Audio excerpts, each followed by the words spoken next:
Yeah, we talk about butterflies, birds, and everything up above. Butterfly. Yeah. Okay, can you see the screen now, Lee? Yes. Okay. Butterfly. So, what are the things you still remember on our Fly. last topic? Bird. I remember Bird. the sound.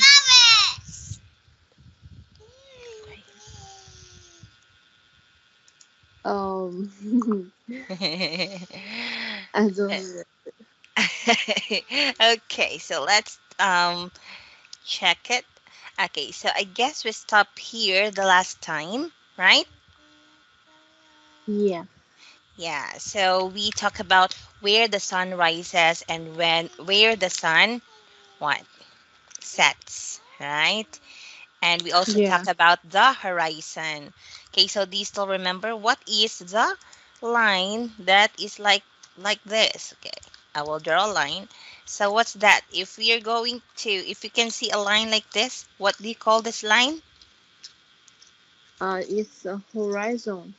All right, it's a horizon or a horizontal line. And how about this one? If you can see a line like this is a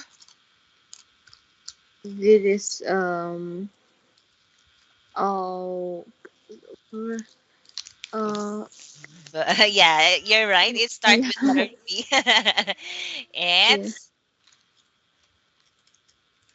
It's Is ver- vertical. okay, right. It's vertical line. And the other line, a line like this, is a Is mhm, the diagonal. yeah, diagonal. Yeah, and this is horizontal.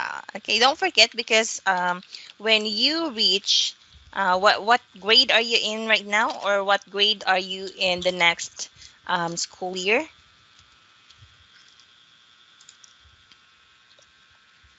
Sorry, can you say Okay, again? what grade will be, oh, what I mean, what grade you will be on the coming school year? Are you already high school?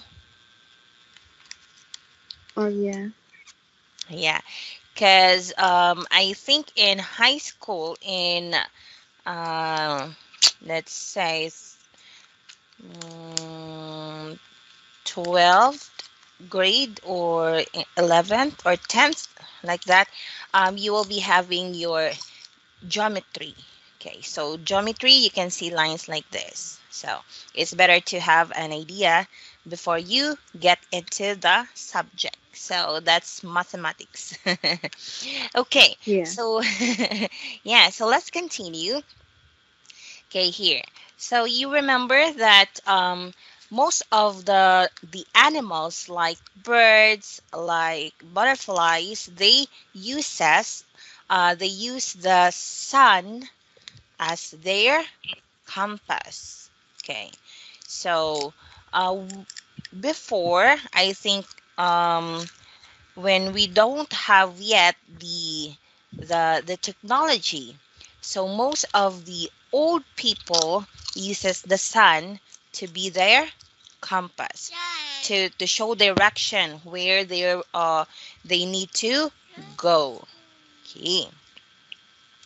So here again we have some seasons. We have summer, spring or fall and winter.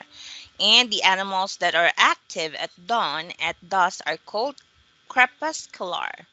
Ooh. So have you read this before, or have you heard this word before, Lee?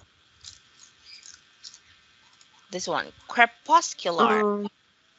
No. Okay. So let's check that. Okay, crepuscular.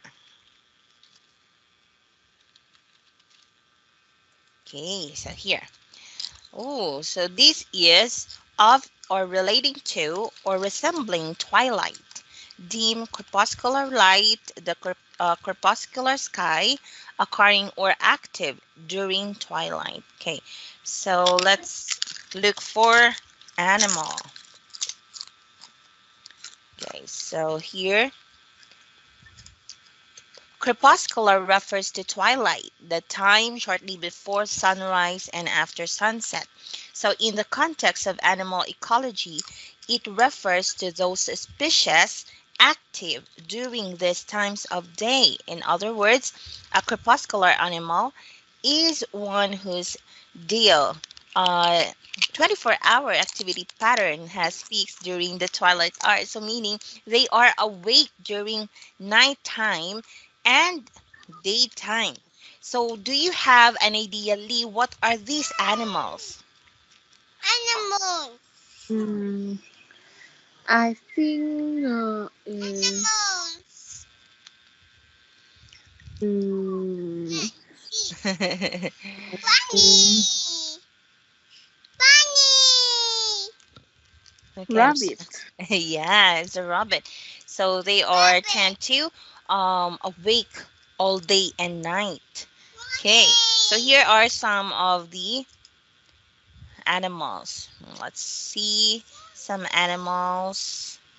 Animals. Yeah, but an owl is just awake and at night, right?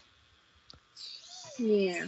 Yeah, an owl is called also nocturnal because he is awake all night. Yeah. Okay. All right. So here, so let's go back. Any question about these crepuscular animals? Oh, I don't have a question. Okay. Let's go back here. Okay, I don't. I can't flip this one. So let's move to yeah here. Up, up, and away. Okay, so the air is a thriving ecosystem teeming with life in addition to birds and bats. So there are millions of tiny insects and organisms swirling high above our heads.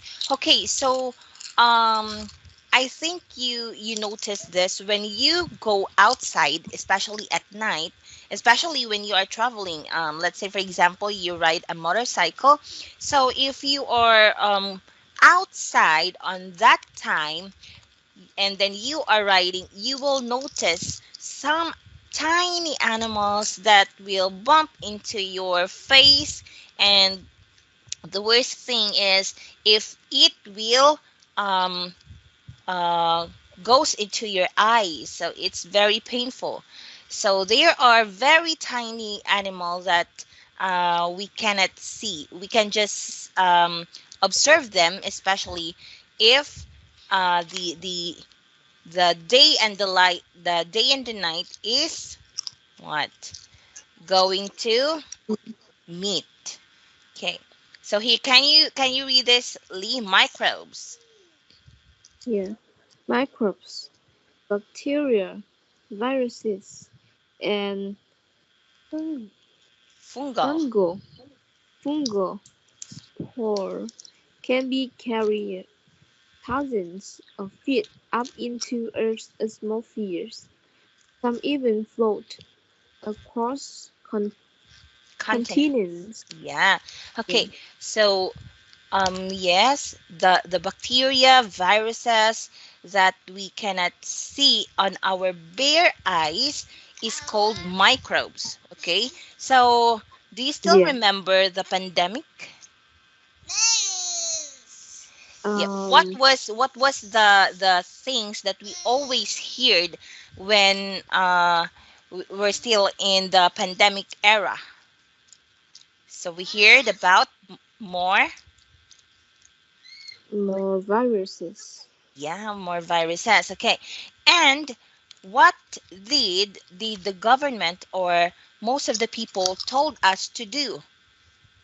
We need to Uh, need to, mm, need to,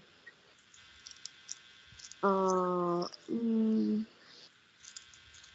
need to, we need to uh, use mask in order to not inhaling those viruses that cause us to be sick, right? Yeah. Yeah, okay. One of that viruses is the COVID virus, right? Yeah. Yeah. Yeah, so imagine this is very tiny particles. This is very little things that if it goes inside our system or our body, it can cause what? It can cause us to be ill. It can cause us to be sick, right?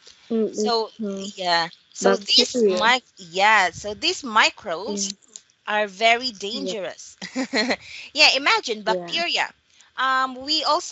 We can say there are good and bad bacteria. So one of the Yeah. example of good bacteria is lactobacillus or lactobacilli. Okay, so have you tried to drink some, mm, let's say, Yakult? Do you know Yakult? Yes. Oh, there's also a Yakult there in Vietnam. Yeah. Okay, Yeah. yeah, so Yeah. that are some good bacteria that are cultured bacteria, okay, and Yeah. they will they we need those bacteria to fight the bad bacteria, especially if we are sick and the doctor will diagnose, oh, you are infected by this specific bacteria, so you will be having or antibiotics, right? But if you are Yeah. taking antibiotics, you also need to intake good bacteria. Why? Because the antibiotics is killing those bad bacteria. So now the bad bacteria or some of the bacteria inside your body will be affected too. So you need to add the good bacteria on your body to make you what? To help you recover fast. Right? Do you know that, Lee? Yeah. Yeah. Yeah. Okay. So in most cases, let's say for example, when my kids is diagnosed that they are infected to some bacteria, well, yeah, obviously, and I am expected all every time that the doctor will give antibiotics. If that happens, in that cases, I always have this for my kids. Why? It's because the antibiotics will kill the bacteria or the bad bacteria inside the body, and we need to add more good bacteria on our body. Okay. So kindly read the next this one. Um. Some species of themselves fly Yeah, damselfly. fly high. Themselves fly high into the air to be swept away by strong winds. Rumblers, fork-tailed damselflies have been found on oil rigs miles out at sea in the Gulf of Mexico. All right, thanks for reading, B. Okay, so aside from microbes, we also have damselflies. So these are some species of damselfly fly high into the air to be swept away by strong winds. So there are tend that these damselflies will be carried on by strong winds and they will transfer to one place to another, especially in a very, very far places. Because if we can say tiny creatures or microbes, we also have tiniest aside from microbes, okay? So we have damselflies, okay? So Rumbor's forktail damselflies have been found on oil rigs miles out at sea in the Gulf of Mexico, okay? So next we also have thermals. Kindly read this, Lee. The sun doesn't heat the earth. Even sunny places get hotter than shady areas. This creates columns of rising warm air called thermals that reach tiny life forms up into the atmosphere. Okay, so thermals, when the sun doesn't heat the earth evenly, sunny places get hotter than shady areas. Okay, so imagine, or I know you experience this um, every time. Okay, let's say, for example, like those days that we had very hot days. So, do you still remember around March or March to April? So, that was the very hottest time of the year, right? So, if you are not in a shady place, or let's say, for example, you are walking into a direct sunlight, there's no cover at all. So, how does it feel? It's very what? It's very annoying to your skin, right? You feel Yeah, uncomfortable. Yeah, you feel like you always wanted to be in the cold water. Why? It's because the it's the because the the thermals, yeah. It's because um, of the heat of the sun that goes directly to your skin. Okay, so this creates columns of rising warm air called thermals that whisk tiny life forms up into the atmosphere. So, have you heard the word humid? yeah, Yeah. So we can say humid. Let's say, for example, it's it's not really a sunny day. It's, let's say, for example, it's raining, but still you still feel hot even if it's raining. Okay, so that case is an example of humid. Why? Because the air is so dry that makes you feel very hot. Okay, so yeah, yeah, that's when we can say it's humid. Okay, next we have aeroplankton. So, aeroplankton are tiny life forms that float through the air, drifting and swirling with the breeze. They are the air's equivalent of the plankton that float through the ocean. Okay, so this is aeroplankton. Uh, let's. I will show you some here. Aeroplankton. Just wanted to show you some uh, image of this. Okay, so this we cannot I guess we cannot see this till in our bare eyes. Okay, here.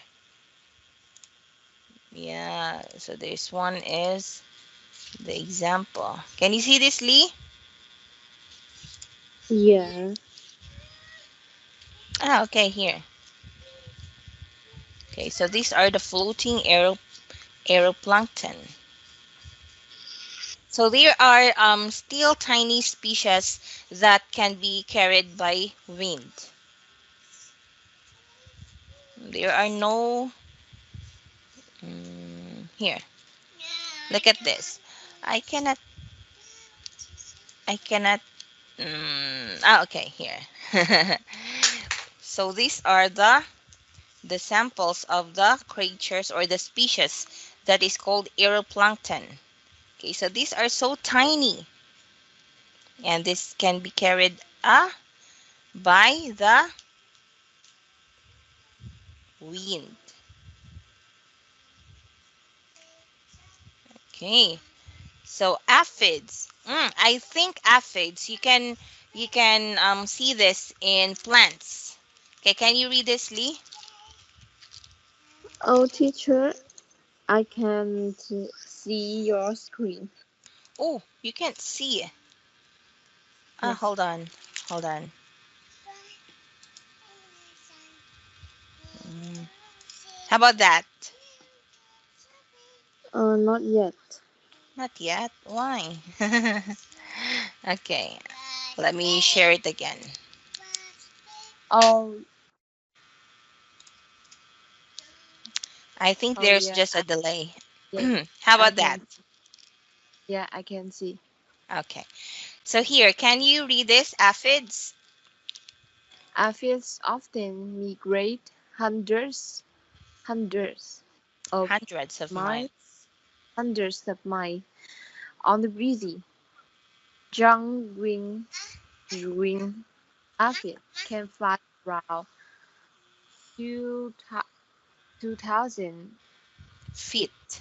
into, into the air to be whisked away by the wind. Yes. Okay. So let's see an example of aphids. Okay, here.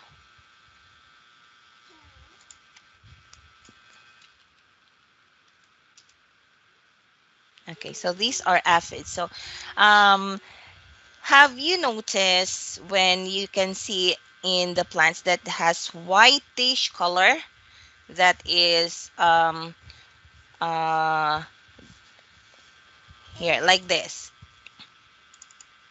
that's stuck on specific place in one place, and it's very white. So that's kind of if you look at it, it looks like a web, but it's very tiny. So here, Yeah, can you see this? These are the aphids. So this can ruin your plants. Okay, so I think they are pests somehow. Yeah. So they can what? They can cause a damage to your plants, or especially to the yeah, leaves. Yeah.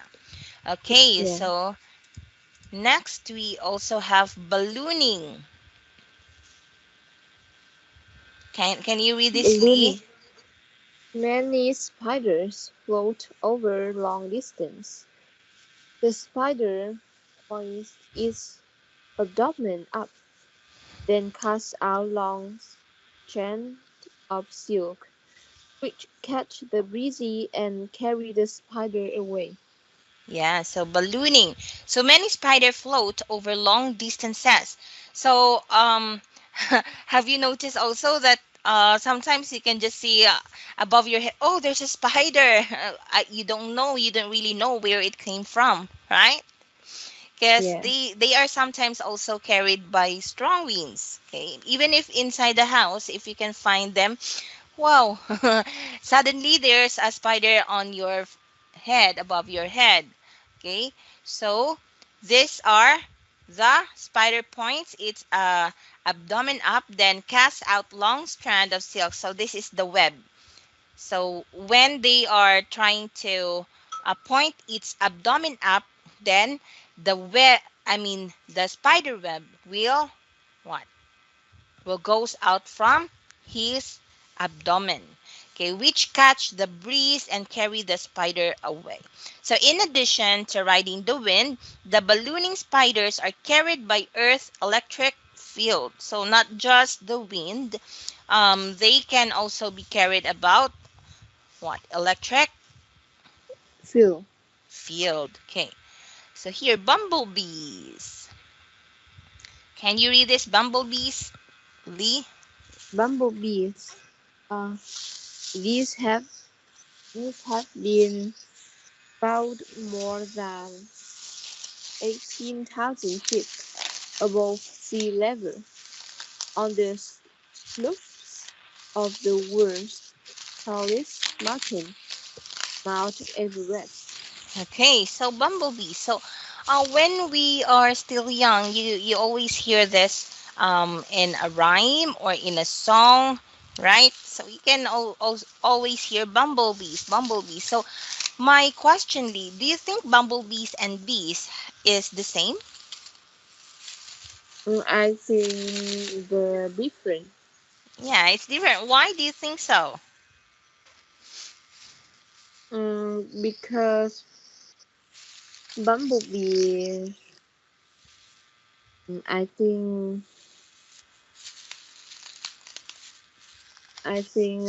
bumblebee is bigger than bee. Bigger than a bee. Okay, let's find that out. Okay, so bumblebees versus bees. Okay. The most apparent difference between the two is their physical appearance. So bumblebees are generally larger and have a more robust and furrier body compared to the sleek and smaller honeybees. Yeah, you are right, Lee. Very good. Okay, so in most cases, you can just find bumblebees in very high places, like for example, the Mount Everest. Okay, so that's the tallest mountain, right? But we can just see a typical honeybee where in our garden, right? We can just see bees in the garden sipping some Yeah. nectars of the flowers. Okay. So that's the difference between bumblebee and bees. Okay. Next we have flies. Most flying insects have two pairs of wings, but instead of back wings, flies have tiny, club-shaped balancing or organs for super aerobatic flight. Okay. So these flies are so annoying. We really don't want this, right? Because they can be found in some trashes, in some garbage area, in some let's say sink. They are always there, especially if there is a very strong foul odor. Okay, so they are always present, and especially when you have you noticed, Lee, that when you are cooking, let's say some stinky fish, yeah, they are present all the time, and it's very Yeah, annoying. And there's also sometimes that you can see a lot of them, a very a large number of flies, and you really wanted to get rid of them, especially if they are all already entering your house premises, your kitchen. Okay, so you really wanted to get rid of them. Okay, so here the eyes of a dragonfly wrap around its head. They can spot prey from nearly every angle. So this is about dragonfly. How about flies? We have flies are an important part of the food chain, providing nourishment for many animals such as birds. Ooh. So if even if it's very annoying to us humans, flies is also helpful for the animals. Why is that, Lee? Why? mm, I think Because they help balance the balance the organ. balance the ecosystem. Okay, how about if there is no flies? Do you think frogs has foods? Because most of frogs eat flies and mosquitoes, right? Yeah, Yeah, so they are still important to our environment because they help balance our ecosystem and the food chain. Because if we don't have flies, then what do you think will be the frogs and other animals food? I I think frog doesn't have food. Yeah, so they won't be having any food. Okay, so next we also have dragonflies. Okay, kindly read this, Lee. Shimmering shimmering dragonflies dart over lakes and rivers. The largest living dragonfly has a wingspan of up to six um plus seven 6.7 inches. 6.7 in but prehistory history dragonflies had wingspan just over 4 times this size.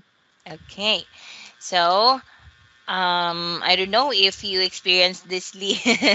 Okay, so when we were little kids, we always catches dragonfly and we will tie them here between their wings and their body. We will tie them with a thread because thread is very light, right? So Yeah. we we are or we have the control of the butter of the dragonfly. So even if they fly so high up in the sky in the air, so we can still catches them back when we wanted them to stop. But the cases is if we are going to catch these dragonflies, what they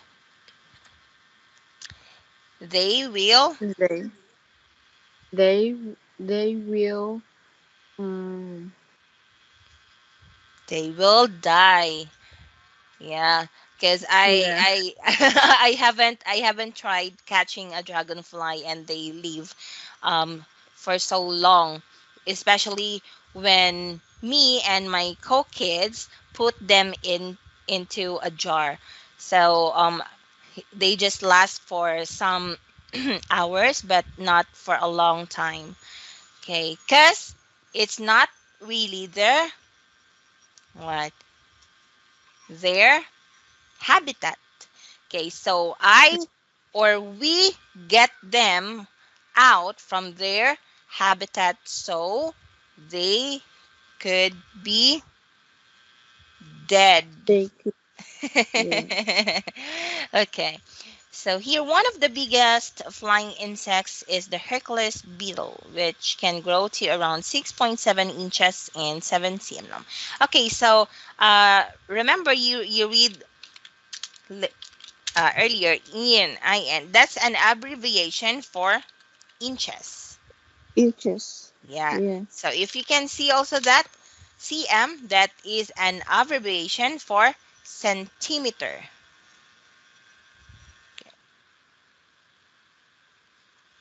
Yes. Okay. So any question, Lee? I don't have a question. Okay, let's proceed. Okay. So beetles. So there are different kinds of beetles. I see beetles like this. This is very big, and there are also beetles like uh just like this, big. Yeah. Yeah, just like that. Okay. So beetles, the wings of a beetle are folded up beneath shiny protective wings cases called elytra. So have you noticed this shell is hard, and also this part here is very hard too. And some Yeah. male beetles have body parts that look like pincers or horns, so like this, which they use for fighting. Okay, so they have, I guess they have several legs, and most of the beetles live in the trees. Okay. Have you seen some beetles before, Lee? Oh yes. Have you catches one?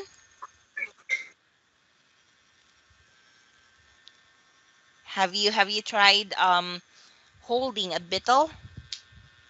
Oh no. Okay, so don't try it either because it has a very sharp and pointed um, here legs.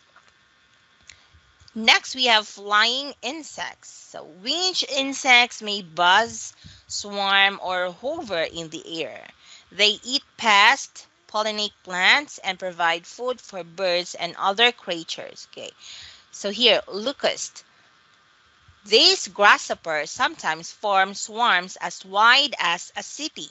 Swarms can fly for hundreds of miles, wreaking havoc as the locusts eat their way through food crops. Okay, so these insects are what?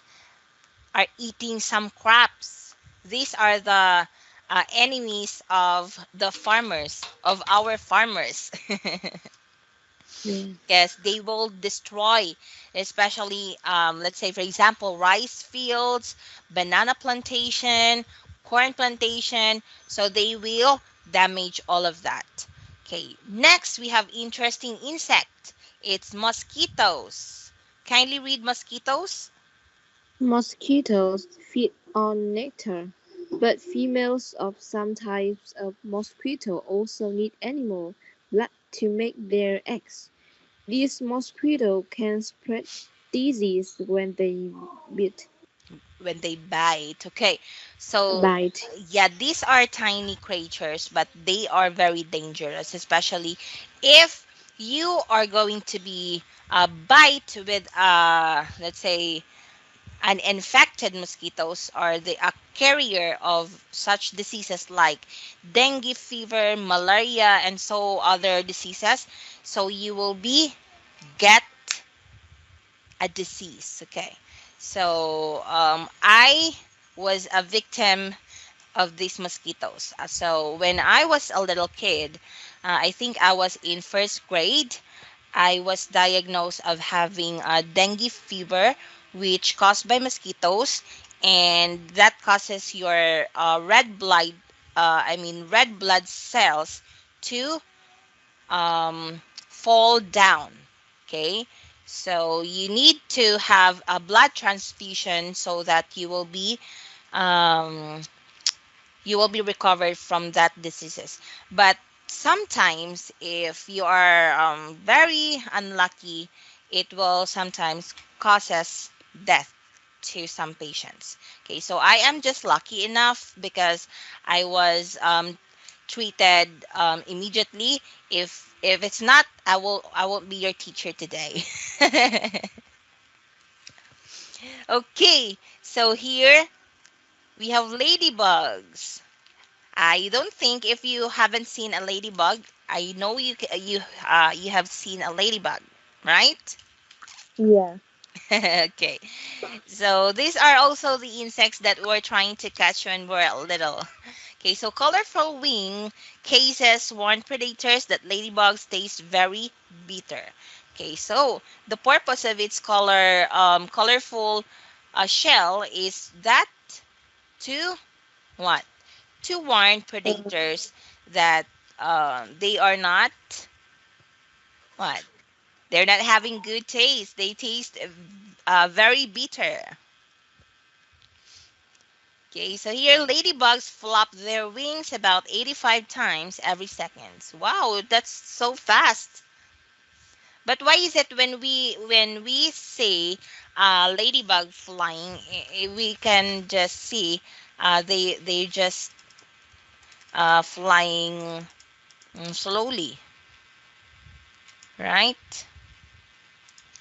Okay, so next we have bees. Kindly read the bees.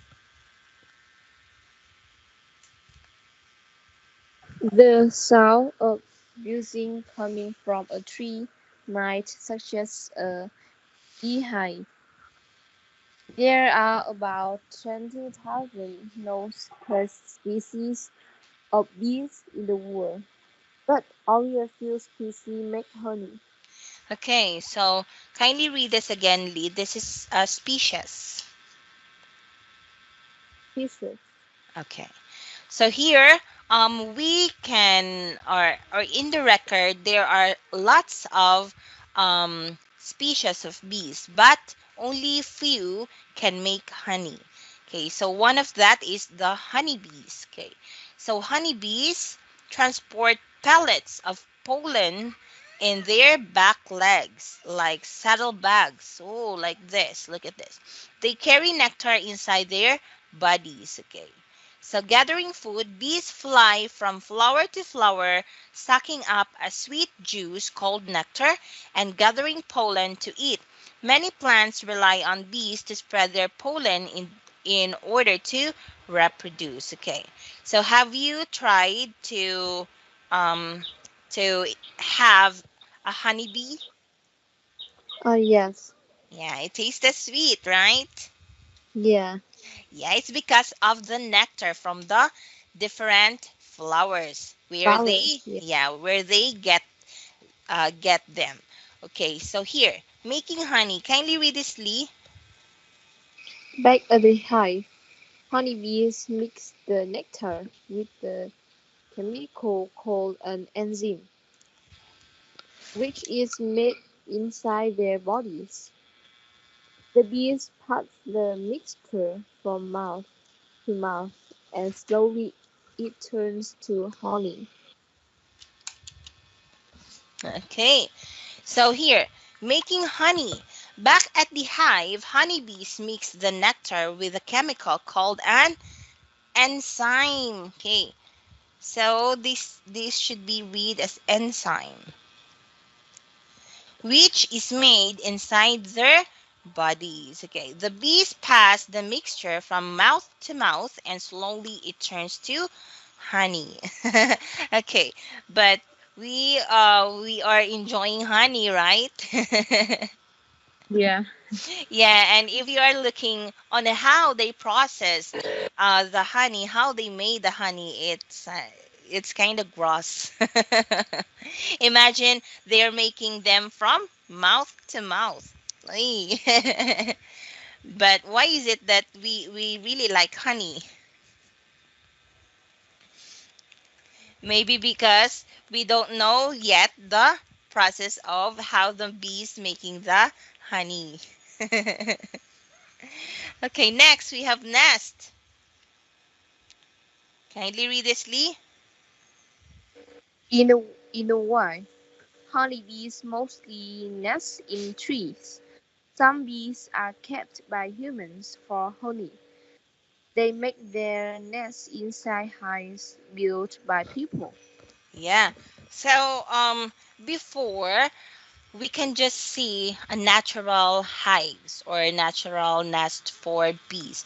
But now, because of the technology, there are several, let's say, farm or several people that is farming bees or farming uh, bees to produce honey, right? They are, let's say, for example, they are just making an improvise or I can find any other words that can fit that.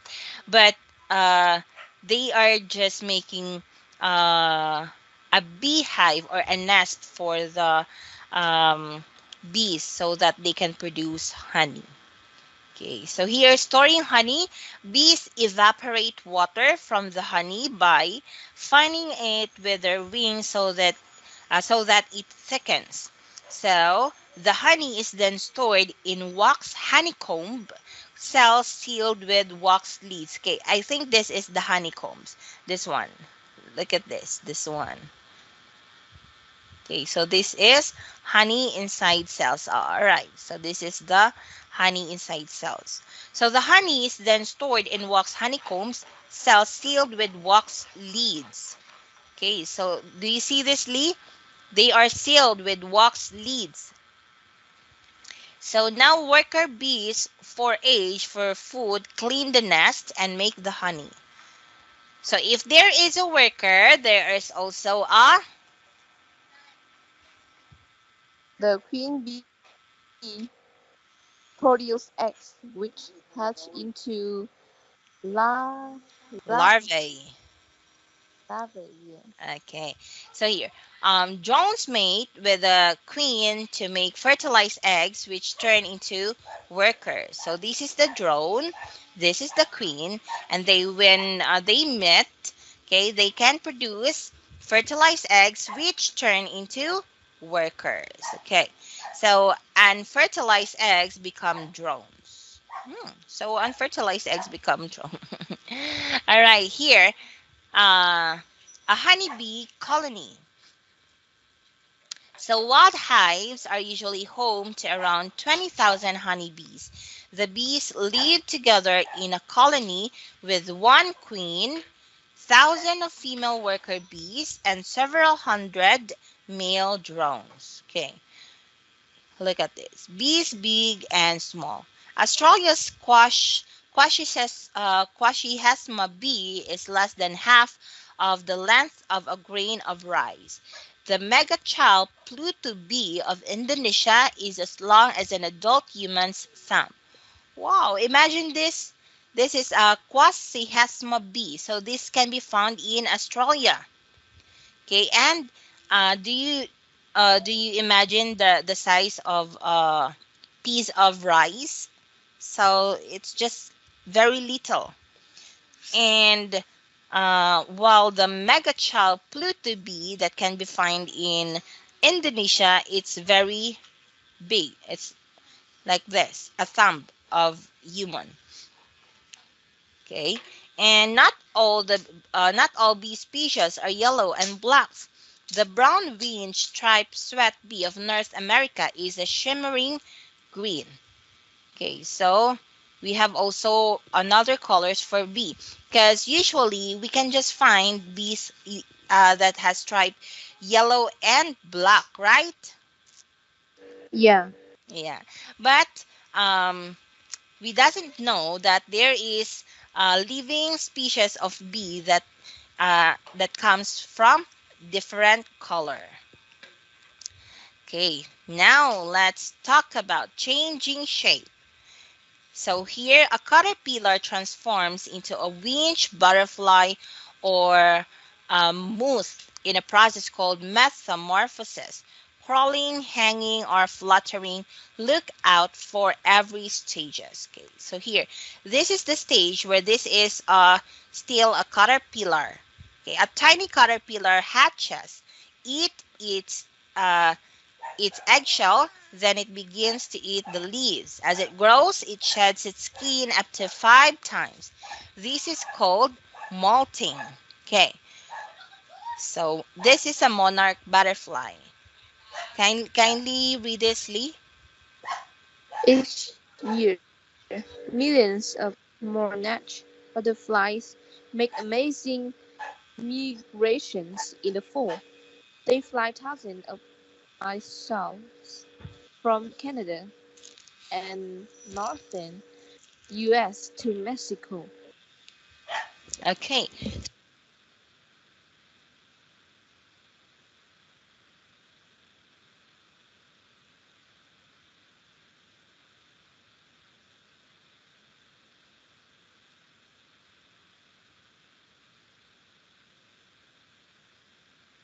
Oh, teacher, I can hear you.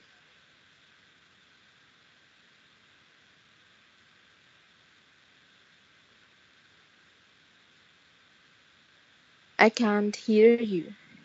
how about that? Can you hear me now? Yes. Okay, all right. Okay, again, a female butterfly or moth lays an egg on a leaf. She chooses a plant her caterpillar will like to eat. Okay. And after caterpillar, we have what's this? Pupa. It's pupa. Pupa, yeah. Yeah. At the final molt, a hard casing forms around its body and the caterpillar becomes a pupa. A butterfly's casing is called a chrysalis. A moth caterpillar spins a cocoon of silk around itself instead. So I think you already saw like this in several plants. So this is a cocoon. So inside the Yeah. pupa is forming wings, legs, and antennae. So if it's already adult, the chrysalis or cocoon breaks open and a butterfly or moth emerges. At first, its wings are wet and crinkled, but soon the new insect is ready to fly. Okay, any question, Lee? I don't have a question. Okay, so I guess our time is over. So if you don't have question, um, I will just end our class here because I will prepare for another makeup class. Yeah. Yeah, okay. Anyway, thank you for coming in my class to this afternoon, and I hope you learned something about some insects that lives in the sky or in the Yeah. air. Okay, thank you, Lee. Bye bye for now, and have a good day. Thank you. Have a nice day. All right, you as well. Bye bye. Bye bye.